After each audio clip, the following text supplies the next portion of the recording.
নমস্কার, মৌমিতার হেসেলে আবারও স্বাগত জানিয়ে আজকে আরেকটা রেসিপি নিয়ে আপনাদের কাছে হাজির হয়েছি। আশা করছি আপনাদের আজকের রেসিপিটা ভীষণই ভালো লাগবে। সম্পূর্ণ নিরামিষ একটা রেসিপি, আর খেতেও দুর্দান্ত লাগে। রোজ দিন বাঁধাকপির একই রকম রান্না খেতে ভালো না লাগলে এইভাবে একবার কিন্তু ছোলার ডাল দিয়ে বাঁধাকপিটা বানিয়ে দেখতে পারেন। অসম্ভব টেস্ট হয়, ছোট বড় দেখবেন সবাই ভীষণ পছন্দ করছে। আর এই একটা তরকারিতেই কিন্তু পুরো ভাতটা খাওয়া হয়ে যাবে, এটা আমি বলতে পারি। তার জন্য প্রথমে দেখুন বাঁধাকপির প্রথম পাতাটা ফেলে দিয়ে তারপর আমি এটা বেশ ভালো করে ছোটো ছোটো করে চপড করে নিয়েছি। ঠিক এইভাবে চপড করে নিতে হবে। এবারে ধুয়ে পরিষ্কার করে নিয়েছি। এবার প্রথমেই কিন্তু বাঁধাকপিটার মধ্যে অল্প একটু লবণ মেখে 10 থেকে 15 মিনিট রেখে দিতে হবে, যাতে করে এই বাঁধাকপিটা খুব সুন্দরভাবে সফট হয়ে যায়। এটা সরিয়ে রাখলাম। এবার এদিকেই মিক্সিং জার নিয়েছি, তার মধ্যে দিয়ে দিচ্ছি দেখুন ছোলার ডালটা। আর ছোলার ডালটা কিন্তু বেশ ভালো করে প্রথমে বেটে নিতে হবে। তার সঙ্গে অ্যাড করছি 4টে কাঁচা লঙ্কা, টেস্ট অনুযায়ী লবণ দিয়ে বেটে নেব। এদিকে একটা মশলা বানাবো, তার জন্য দেখুন নিয়েছি টক দই 2 টেবিল চামচ, তার সাথে অ্যাড করলাম টেস্ট অনুযায়ী লবণ, হলুদের গুঁড়ো কালারের জন্য, ঝালের জন্য শুকনো লঙ্কার গুঁড়ো, জিরের গুঁড়ো, আর দিয়ে দিলাম হাফ চা চামচ ধনের গুঁড়ো। দিয়ে বেশ ভালো করে মিক্স করে নিতে হবে। চিনিটা দিলাম টেস্ট ব্যালেন্সের জন্য। দিয়ে বেশ ভালো করে মিশিয়ে নিতে হবে, আর দইটাও বেশ ভালো করে ফেটে যাবে সেই পর্যন্ত। দইটা কিন্তু সুন্দরভাবেই ফ্যাটানো হয়ে গেছে, সরিয়ে রাখলাম। এদিকে দেখুন পাতাকপিটার জল সুন্দরভাবে ছেড়ে গেছে, কারণ লবণ মেখে রাখার জন্য কিন্তু বেশ কিছুটা পরিমাণ জল বেরিয়ে, সেই জলটা কিন্তু ফেলে দিতে হবে।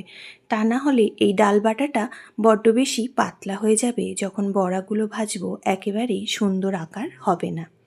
এবারে এর সঙ্গে অ্যাড করছি হাফ চা চামচেরও কম কালো জিরে, টেস্ট অনুযায়ী লবণ, হলুদের গুঁড়ো, আর দিয়ে দিচ্ছি 1 চা চামচ পোস্ত। বেশ ভালো করেই এবার হাত দিয়ে সব কিছু মেখে নিতে হবে।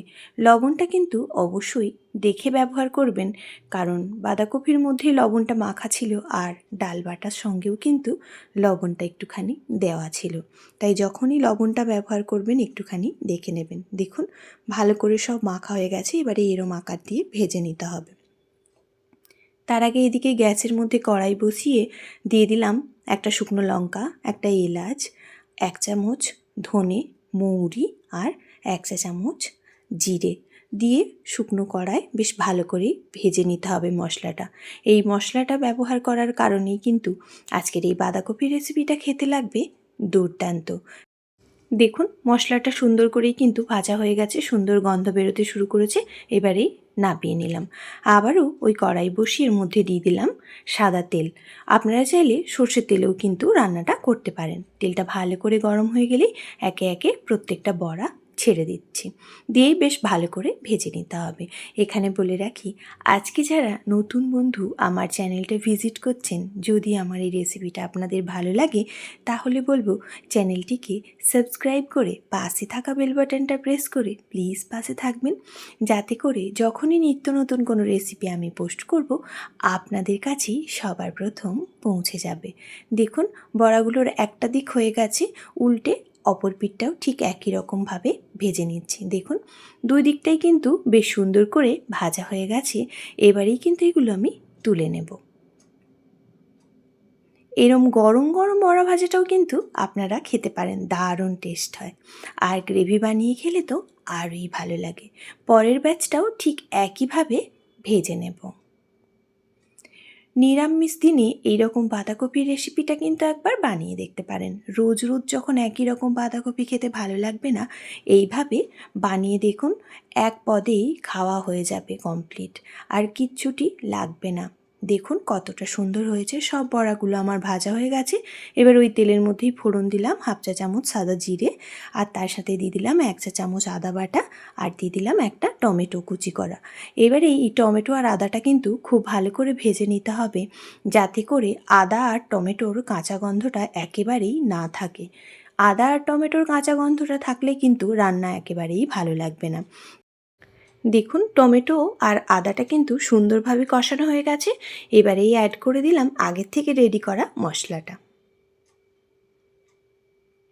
দিয়ে আবারও বেশ ভালো করে কষিয়ে নিতে হবে যত সময় পর্যন্ত মশলা থেকে তেল না ছাড়তে শুরু করছে। এইরমভাবে একবার বাঁধাকপিটা বানিয়ে দেখতে পারেন, দুর্দান্ত টেস্ট হয়। দেখুন তেল ছাড়তে শুরু করেছে। এবারে ওপর থেকে দিয়ে দিলাম কালারের জন্য কাশ্মীরি রেড চিলি পাউডার।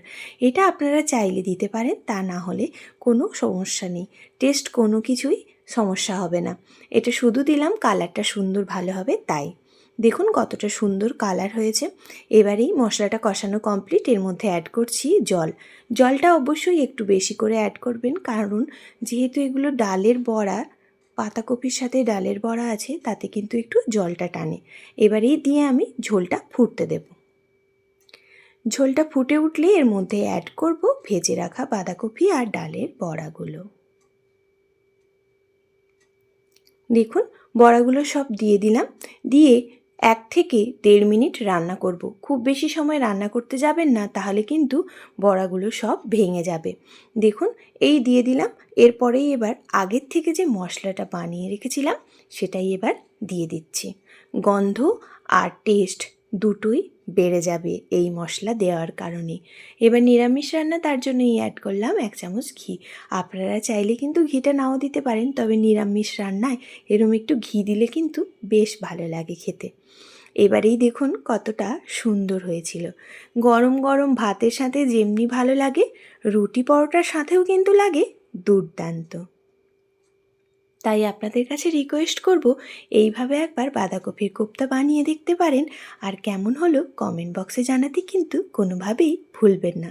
গরম গরম ভাতে পরিবেশন করুন আর আমাকে জানিয়ে যাবেন আপনাদের কেমন লাগলো। এতটা সময় আমার সঙ্গে থেকে আমার এই রেসিপিটা দেখার জন্য আপনাদের অসংখ্য ধন্যবাদ। ভালো থাকবেন।